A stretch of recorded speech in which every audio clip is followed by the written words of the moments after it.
principal fue diseñar, construir y analizar un simulador del flujo sanguíneo en una arteria con estenosis, ¿no? Aplicando los principios de Bernoulli, Posilliole y también la ecuación de continuidad. Queríamos comprender de manera práctica cómo cambia la velocidad, la presión y la resistencia del flujo cuando el diámetro disminuye. Porque acá tenemos, por ejemplo, un diámetro un poco grande, pero cuando hay trombosis o alguna enfermedad arterial, este diámetro disminuye y la velocidad aumenta, ¿no? En primero tenemos que analizar los fundamentos teóricos del flujo sanguíneo y su relación con los circuitos eléctricos, especialmente en presión, caudal y resistencia. 2, tenemos que formular un modelo matemático que relacione presión, radio y viscosidad, obviamente con la velocidad, ¿no? Tercero, diseñamos un simulador con la capacidad de modificar el grado de estenosis y registrar los cambios mediante sensores de presión. Cuarto, tenemos comparar los resultados experimentales con los valores teóricos predichos por Bernoulli, ¿no? Y por quinto, tenemos demostrar la importancia clínica de estos principios para entender enfermedades cardiovasculares, como pueden ser, no sé, insuficiencia cardíaca, estenosis o varias cosas, ¿no? Y por último tenemos que cada objetivo nos permitió no solo construir el simulador, sino también entender la física real detrás de toda la hemodinámica, y esto es fundamental para nosotros como futuros profesionales de la salud. Ok, en este momento le voy a dar paso a mi compañero para que pueda explicarle un poco mejor sobre el marco teórico. Bueno, profesor, buenas tardes, yo soy Aaron Sinchigarico y le voy a explicar lo que sería un poco del marco teórico. En primer lugar, el principio de Bernoulli es el principio que nos dice cuando un fluido aumenta su velocidad, su presión disminuye.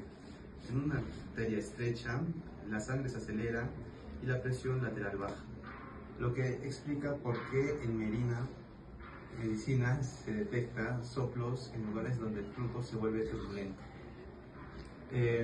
Luego tenemos la ecuación continua que nos indica que el caudal debe mantenerse constante.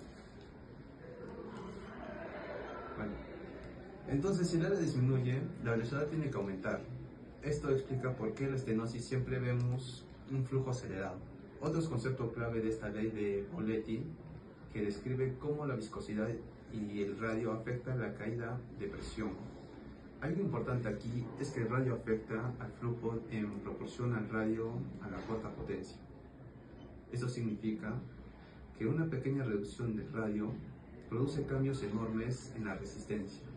Si el radio se reduce a la mitad, la resistencia aumenta 16 veces. También mencionamos la aplicación biomecánica y biomédica.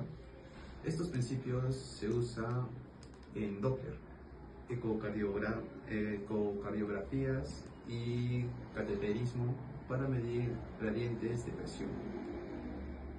Por ejemplo, la fórmula de variación de potencia es igual a 4 voltios elevado al cuadrado.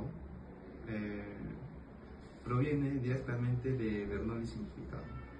Finalmente, utilizamos la analogía eléctrica, el flujo como corriente, presión como voltaje, resistencia vascular como resistencia eléctrica. Esta comparación facilita entender cómo una obstrucción afecta el sistema circulatorio igual que un resistor afecta un circuito. Bueno, ahora mi compañera procederá a explicar los resultados. A continuación, explicaré sobre la aplicación, los resultados y la conclusión. Mi nombre es Milagro Sofía Capachipana. Y bueno, para la parte práctica, construimos un simulador utilizando tuberías transparentes, una bomba que limita el corazón, conectores ajustables para generar distintos grados de estenosis y manómetros para medir la presión antes, durante y después del estrechamiento. Registramos cómo... ¿Puedes venir? Bueno, registramos cómo se cambia la velocidad y la presión conforme al estrechamiento del tubo. Y con un agua coloreada se podría ver claramente la velocidad aumentando en la zona estrecha, tal como se predice en Bernoulli, en estos 3 casos. Y bueno, los resultados observados es la mayor velocidad dentro de la estenosis, la menor presión de esa misma zona, mayor resistencia, tal como predice Poseuli.